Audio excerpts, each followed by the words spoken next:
belief isn't a home, it's a tool. Something you pick up for a purpose and put down when the purpose is done. Most people never learn this. They live inside their beliefs as if they were houses built before they were born. They never ask who poured the foundations or why the walls are placed where they are. Chaos Magic burns the floor plan. It teaches you to rent beliefs the way a craftsman rents tools, and return them once the work is done. No allegiance to the hammer, only to the result. Pressure on your attention has never been higher. Every idea you see has been dressed to fit you. Stories arrive pre-tailored, identities sold in neat packages, ready to be worn without question. In the years ahead, that pressure will only grow. Persuasion will get softer, and whole realities will be offered to you for free, as long as you agree to live inside them. Chaos Magic is the counter-tech. A way to choose the map instead of inheriting it. To install the move you need, when you need it, without handing over the keys to your mind. Chaos here doesn't mean disorder. It means the raw, undetermined potential that exists before you draw the map. It is the blank field before the first boundary is marked. In the late 20th century, a handful of magicians stripped away the pageantry of ceremonial magic, keeping only what produced measurable change. No loyalty to any pantheon. No need for robes or fixed rituals.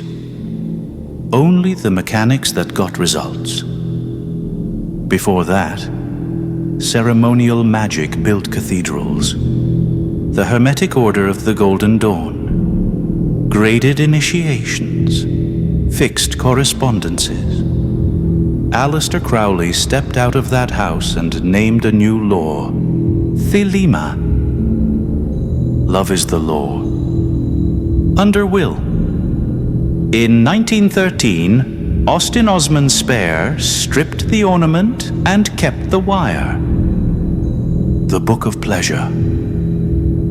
Desire compressed into a sigil, fired in gnosis. In late 70s, Britain, Peter J. Carroll and Ray Sherwin made it results only. Liber Null. Psychonaut. The Book of Results. The Theater of Magic. A loose order formed around practice. The Illuminates of Thanateros. In the 90s, Phil Hine made it usable on a Tuesday lunch break. Condensed chaos. Prime chaos. Parallel fuel came from prank and deconditioning. Discordianism, Principia Discordia, reality tunnels, model agnosticism. The bridge is simple. Golden Dawn and Crowley built systems you could live inside. Chaos treats systems as tools you can rent and return. That is Chaos Magic. Model agnostic. Results first. Ruthless about testing what works. A practice that treats belief like a tool and uses short, deliberate bursts of one-pointed attention to slip clear instructions past the noise of the everyday mind without ever worshipping the belief itself. Every system has a gate. In the mind, that gate is guarded by the commentator. The constant whisper of opinion, doubt, and rehearsal. You cannot slip anything new into the deeper layers while that guard is on duty. Chaos Magic works by creating a short, deliberate window where the guard falls silent. That state is called gnosis. Gnosis is not a trance you get lost in. It is a sharpened moment where thought thins to a point or blurs into raw presence. The chatter stops. The gate stands open. That is when you act. One clear instruction aimed straight into the background systems that run you when you are not paying attention. Not a speech, not a prayer. A single precise command. And then you release it. You do not hover over the seed after you plant it. You cover it, walk away, and let the unseen machinery do its work. The simplest chaos. Magic working is a sigil. Think of it as a switch you build for the nervous system. Small, hidden, and easy to flip in one motion. Start with a single statement of intent. It must be under your control, already phrased as if it happened, and small enough to measure within one turn of the moon. You are not asking for the universe to bless you with abundance. You are telling your mind to hit send on the pitch by noon tomorrow. Strip the sentence of repeated letters until it is unrecognizable. Twist what remains into a shape that means nothing to the verbal mind. Now you have a glyph. Pure instruction, stripped of its story. Charge it once during gnosis. Once. No repetition, no neediness, no bargaining. Flash it in the open gate, then drop it. Seal the act by returning yourself to zero. A burst of hard laughter, a sharp movement, a single private line that punctures your own seriousness. You are clearing the residue so the work stands on its own. There are only two ways to open the gate. Both work. Pick the one that suits the aim. The quiet door. Sit steady. Eyes soften. Breath settles. Anchor your attention on a single point until the edges of thought dissolve. When the mind is nothing but that point, flash the sigil once, then drop it. The bright door. Wind the body like a coil. Breath sharp. Focus narrowed. Drive yourself into a narrow beam of intensity until thought collapses under the weight of presence. At the peak, flash the sigil once, then stop. Let the energy fall, drop it. In both doors, the rules are the same. One instruction. Then walk away. The slogan, often tied to chaos magic, is "Nothing is true. Everything is permitted." It has been misunderstood as a license for destruction. What it actually means is this: no single map owns the territory, but every move you make still leaves a mark. Crowley aimed at true will. Chaos aims at usable tools. Both demand the same thing. You carry the consequences. Model agnosticism does not remove consequences. It removes excuses. If you run a belief because it serves you, you also own whatever that belief produces in yourself and in others. Power amplifies character. Decide who you are before you turn the dial. Otherwise, you are just handing sharper tools to the same old habits. Every worldview is a lens. Materialist, mythic, cybernetic, animist. Each highlights some things and blinds you to others. A Echoist treats those lenses as tools, not identities. When the work demands precision, the material lens may serve best. when the aim is deep emotional rewiring, a mythic mask might open the door faster.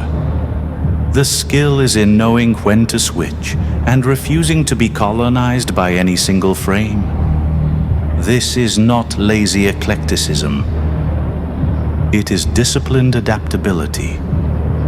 Rotate lenses on purpose and return them to the shelf when the job is done. For those who want to push further, there is the servitor, a constructed, task-specific assistant made of focus, symbol, and will. It is not a pet. It is not a toy. It is a specialized program you run in your own psychic space. Define one job. Give it a clear scope and a fixed lifespan. Name it. Bind it to a symbol. Charge it within strict limits. When the work is complete, dismantle it or reabsorb its energy. Leaving a servitor running without oversight is like leaving a fire unattended. It will consume whatever is nearby. Authority over what you create and the discipline to end it are part of the craft. Without that, you are not a magician.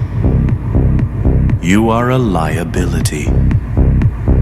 Chaos magic is a method, and like any method, it fails when you run it badly. Trap 1. Stacking 10 different intents at once. Split focus scatters results until nothing lands, one aim at a time.